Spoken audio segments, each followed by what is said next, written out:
السلام علیکم ورحمۃ اللہ وبرکاتہ۔ ناظرین اکرام، آج کی اس ویڈیو میں ہم آپ کو بتانے والے ہیں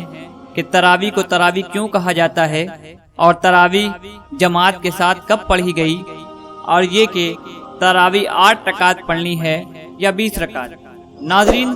ویڈیو میں آگے بڑھنے سے پہلے آپ سے گزارش ہے کہ آپ ہمارے چینل کو سبسکرائب کر لیں تاکہ اس طرح کی معلوماتی ویڈیو آپ تک پہنچتی رہے۔ ناظرین اکرام، تراویح جمع ہے ترویحہ کی۔ ترویحہ کے لغوی معنی آرام کے ہیں، چونکہ تراویح کی نماز میں ہر 4 رکعت کے بعد تھوڑی دیر آرام کرتے ہیں، اس لیے اس نماز کا نام تراویح پڑ گیا۔ تراویح وہ خاص نماز ہے جو رمضان شریف کے مہینے میں رات کے پہلے حصے میں نماز عشاء کے بعد اور تہجد کی نماز سے پہلے پڑھی جاتی ہے۔ صحابی رسول حضرت ابو ہریرہ رضی اللہ تعالیٰ عنہ سے روایت ہے کہ رسول اللہ صلی اللہ علیہ وسلم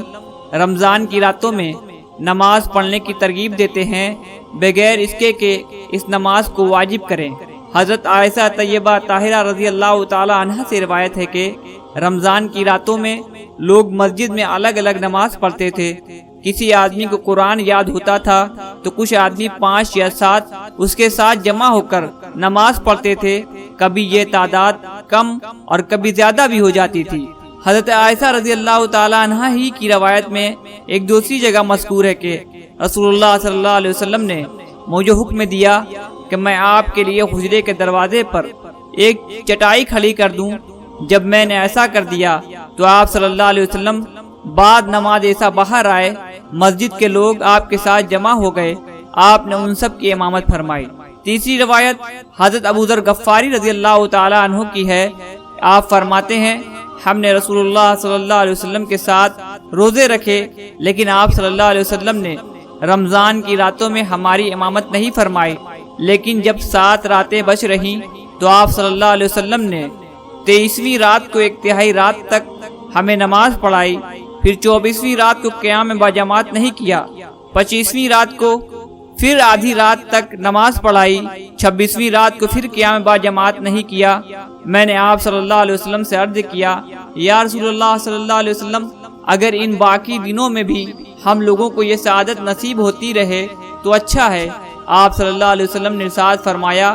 کہ جو آدمی امام کے ساتھ تھوڑا بھی قیام کرے اس کو پوری رات کے قیام کا ثواب حاصل ہوتا ہے۔ پھر جب 27ویں رات آئی تو آپ صلی اللہ علیہ وسلم نے اپنے اہل و عیال کو جمع کیا،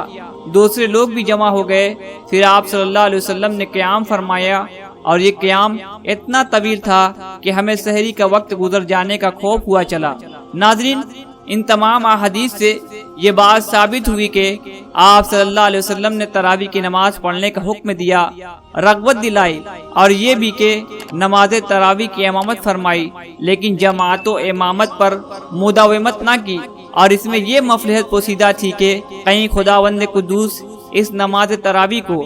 مسلمانوں پر فرض نہ کر دے۔ چنانچہ ایک دوسری روایت میں ہے کہ جب تراویح کی نماز کا چرچا مدینہ میں عام ہوا، یعنی مسلمانوں کو جب یہ معلوم ہوا کہ خود جناب رسول کریم صلی اللہ علیہ وسلم تراویح کی نماز بجماعت پڑھا رہے ہیں، تو لوگ بڑی تعداد میں مسجد میں جمع ہو گئے اور رات گئے تک رسول اللہ صلی اللہ علیہ وسلم کا انتظار کیا۔ انتظار کی گھڑی طویل ہو گئی تو بعض لوگوں نے کھانس کھانس کر اپنی موجودگی کا اظہار کیا۔ کچھ لوگوں کے دل میں جب یہ خیال گزرا کہ شاید رسول اللہ صلی اللہ علیہ وسلم سو گئے ہیں تو الصلاۃ الصلاۃ کی صدا بلند کی، لیکن یہ ساری کوششیں بیکار ہوئی اور آپ باہر نہ نکلے نماز صبح کے لیے۔ جب آپ صلی اللہ علیہ وسلم تشریف لائے تو ارشاد فرمایا، رات تم لوگوں کے جمع ہونے کی خبر مجھے ہے، اور جو کچھ تم لوگوں نے کیا اسے میں جانتا ہوں، لیکن میں ڈرا کہ کہیں رات کی نماز تراویح تم پر فرض نہ کر دی جائے اور پھر تم یہ مزید بار اٹھانے سے عاجز نہ رہ جاؤ، اس لیے میں باہر نہ نکلا۔ ناظرین کرام، کتابوں کے مطالعہ سے پتہ چلتا ہے کہ رسول اکرم صلی اللہ علیہ وسلم کے زمانے سے لے کر خلیفہ اول کے عہد تک تراویح کی رکعتوں کی کوئی حد مقرر نہ تھی۔ لوگ اپنی اپنی قوت برداشت اور عبادت کی لگن کے مطابق تراویح کی نماز پڑھتے تھے، جو کم سے کم 8 رکعتیں ہوتی تھی، زیادہ کی قید نہ تھی۔ لوگوں کی پیش نگاہ رسول اکرم صلی اللہ علیہ وسلم کا یہ ارشاد گرامی تھا کہ نماز بہترین عبادت ہے، اسے جو شخص زیادہ ادا کرنا چاہے وہ زیادہ کرے۔